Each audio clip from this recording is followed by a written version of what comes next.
Hey everybody, in this video we're going to talk about writing an inverse variation equation. So the inverse variation equation, if we're told that y varies inversely with x, that means y equals k over x. So similarly with direct variation, we want to find k first.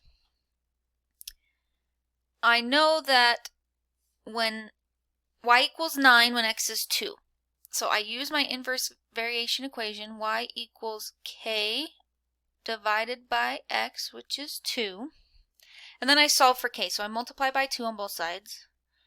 And I get 18 equals k.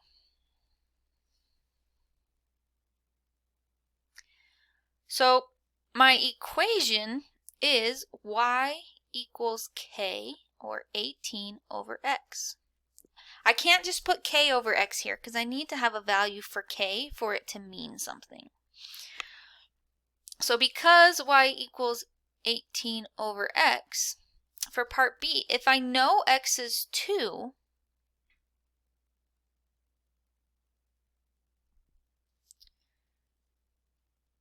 then what is y?